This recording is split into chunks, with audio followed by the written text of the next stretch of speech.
Hey everyone, Lorenzo here, episode 25 already of KSP Next, where we'll be sending some probes to the giants. Now, if you're not that familiar with the solar system, you might be wondering which giants are those. They're the gassy ones. Specifically today we'll be trying to send a probe to Jupiter and Saturn.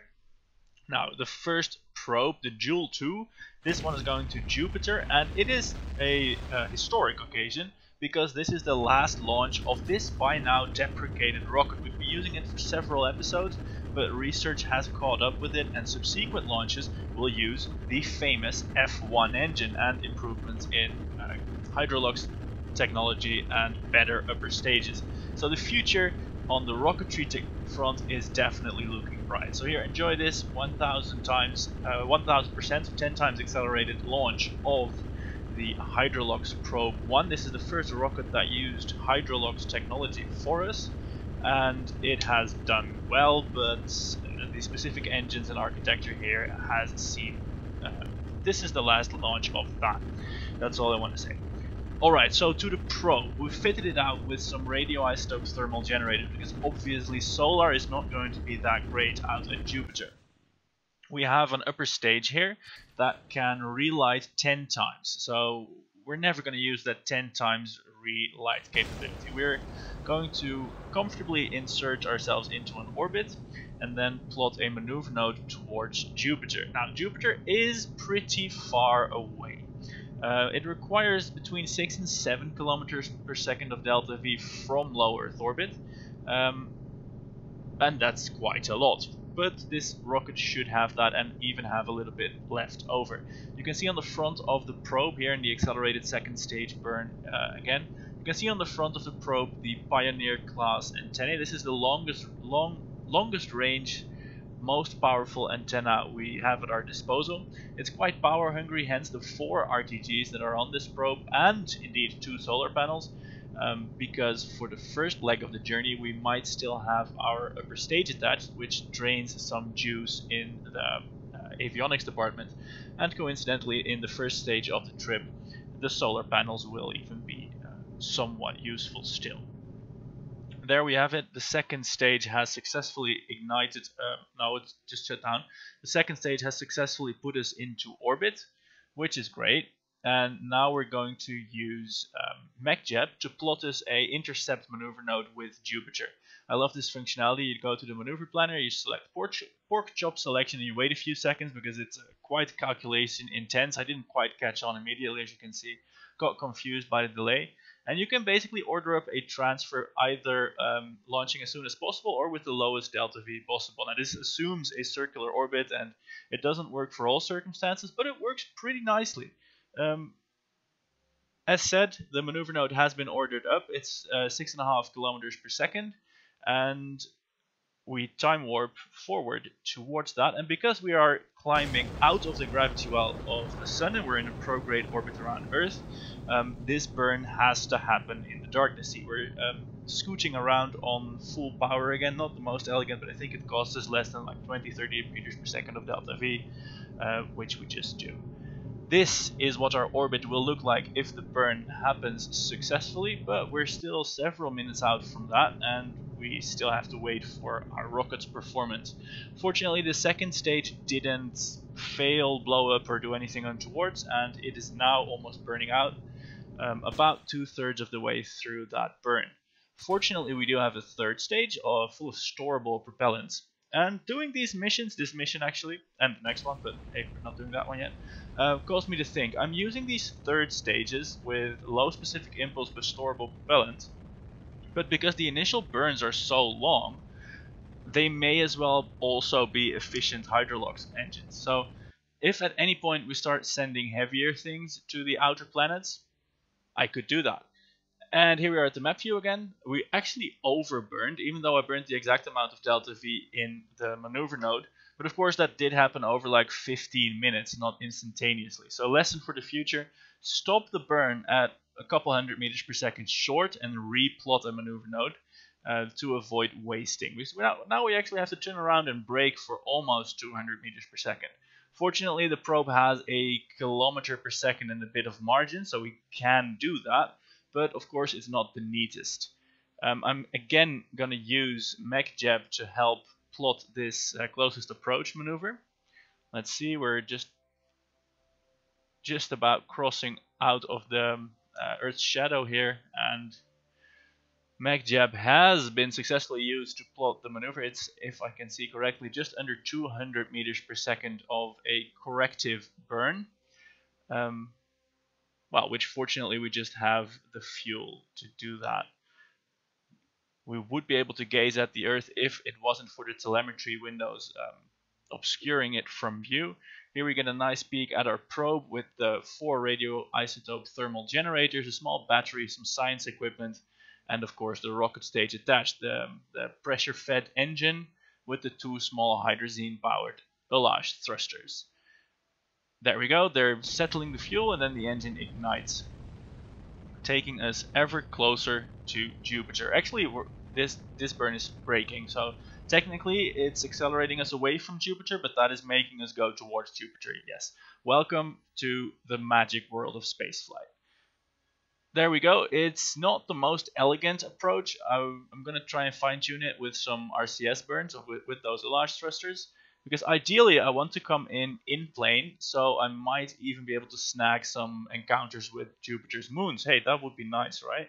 But seeing as this is new ground all along, maybe it's best not to get too ambitious and actually just settle for a approach that's close enough.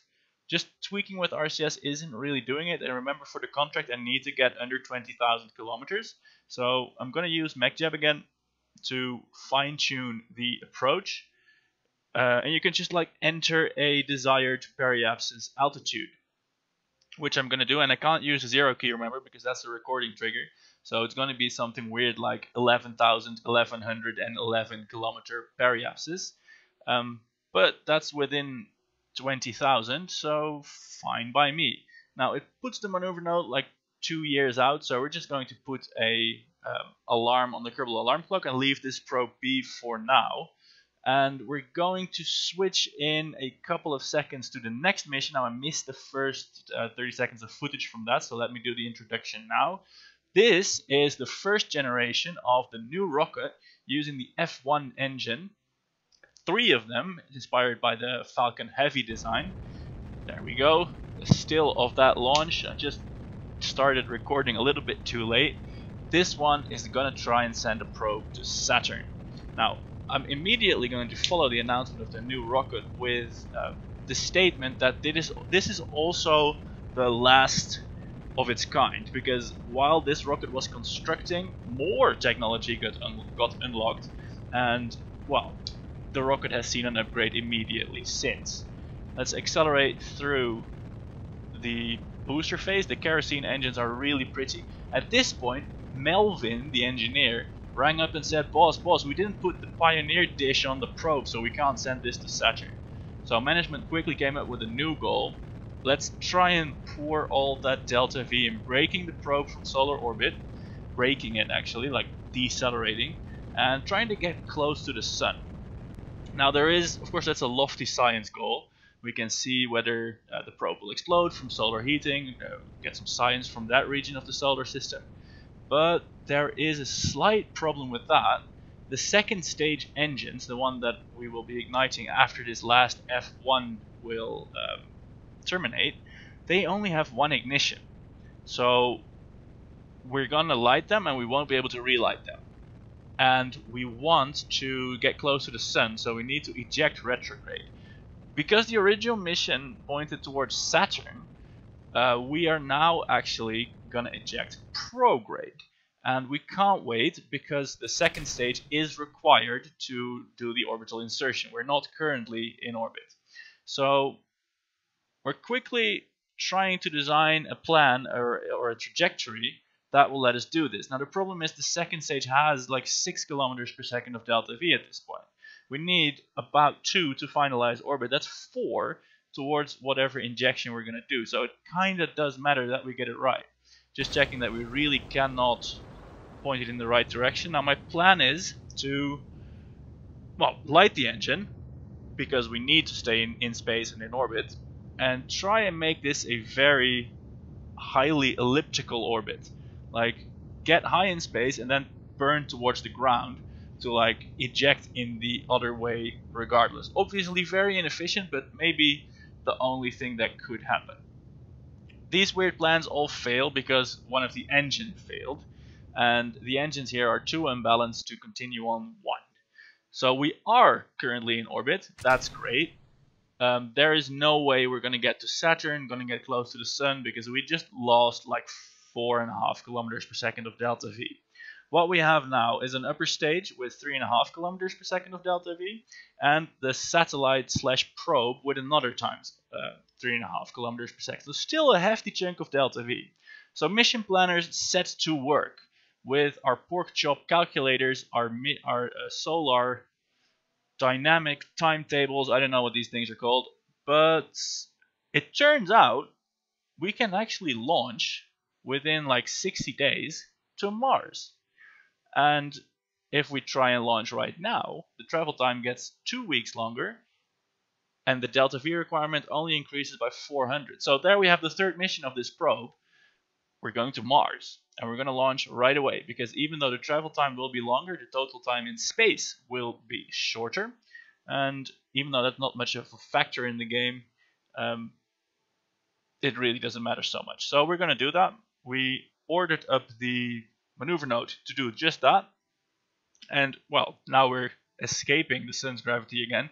So that means we're doing this burn in the darkness. Can't wait to get out behind Earth's shadow and see the probe and see the game and get some sunlight. Actually, that's enough of a reason to do Venus missions, because then you get to do your injection bursts on the sunlit side of the Earth. Isn't that nice? We will do a few of those in the future.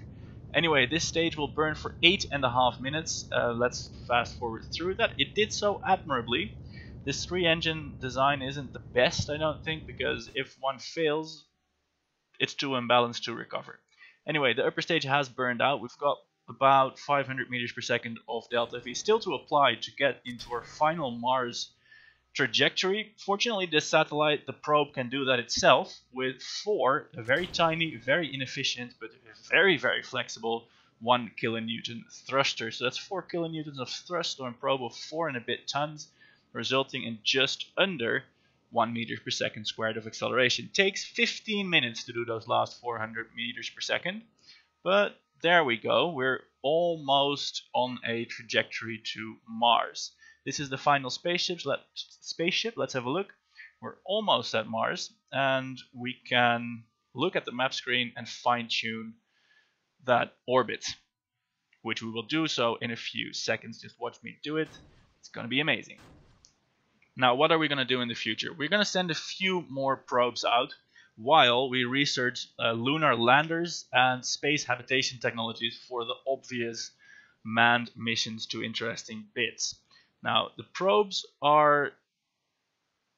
reason for the probes is twofold. We need science points and we need to fill time, and the science points will lead us to technologies to use for manned missions. So expect a few more probe missions and then the steps for a manned mission to the moon. Maybe a space station in between. Anyway, thanks for watching this time, and see you for the next video. Goodbye.